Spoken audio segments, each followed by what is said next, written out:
Good morning, everybody. Thank you for joining me for today's Owl Wisdom. I would like to talk about doing the work, how to do the work. I've been talking about thinking traps, and I would like to talk about how to become more aware of your thoughts.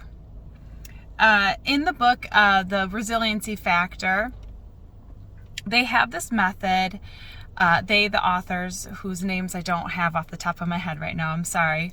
But they give us this method of learning your ABCs.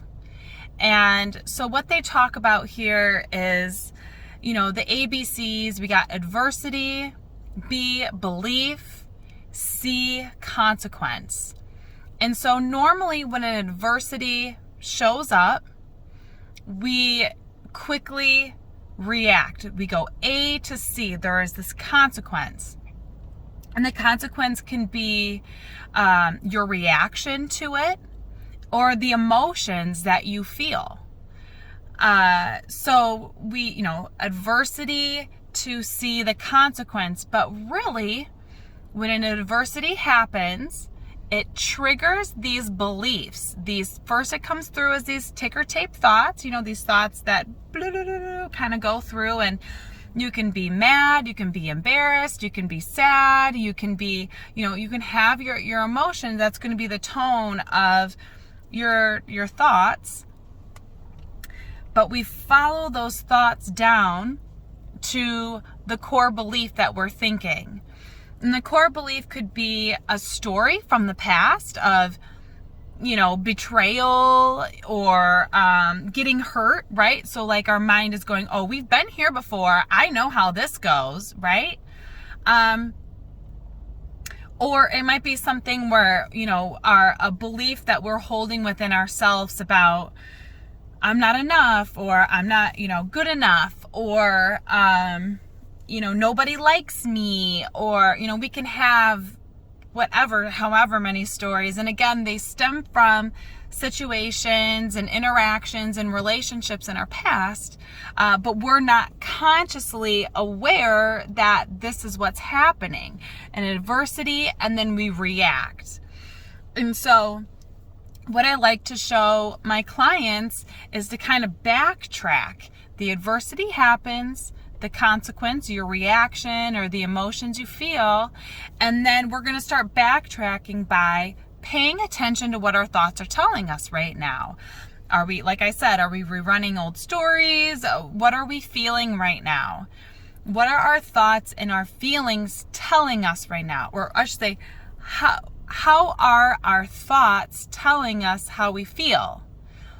Paying attention to that will help us then kind of decode, like I said, how we're feeling, and then what we need to do about how we're feeling, right? Because if we don't have a healthy coping mechanism, we turn to endlessly scrolling on Facebook or whatever, social media, or the internet shopping, or going out shopping, gossiping, procrastinating. We get in these very, negative loops in our head.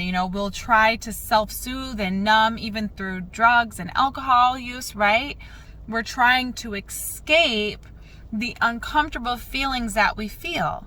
But by practicing your ABCs, you end up understanding why you are feeling the way you are, or why you reacted the way you did. And in that process, you were able to give yourself, you let yourself off the hook, give yourself grace. You were able to, think, okay, well, maybe I do have more control over my actions within this situation. Or, like I said, letting yourself off the hook, instead of sitting there and shaming yourself for doing something that maybe you didn't want to do, or, retroactively, you're like, I really wish I didn't do that. But understanding, listening to those thoughts, and paying attention to your body, in mind, and how your thoughts are telling you how you're feeling, then you know how to take care of yourself.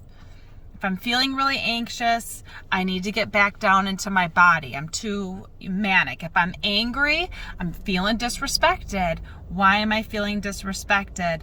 And where do I take back my respect in that sense? And that can even be just within yourself, not necessarily interacting with other people. Anyway, I want you guys to chew on this. This is the owl wisdom message for you guys today. It's to pay attention to your ABCs, the adversity to the consequence, the A to the C, and then backtrack those beliefs and pay attention to what your thoughts are actually telling you how you feel. And I'd love to know how this helps you. I know for me, this is the key to the work right here. This is the key work to the emotional intelligence right here, is learning how to decode and understand how you feel and what you need. So blessings, everybody, and take care. And yeah, I'll see you next Sunday. Bye.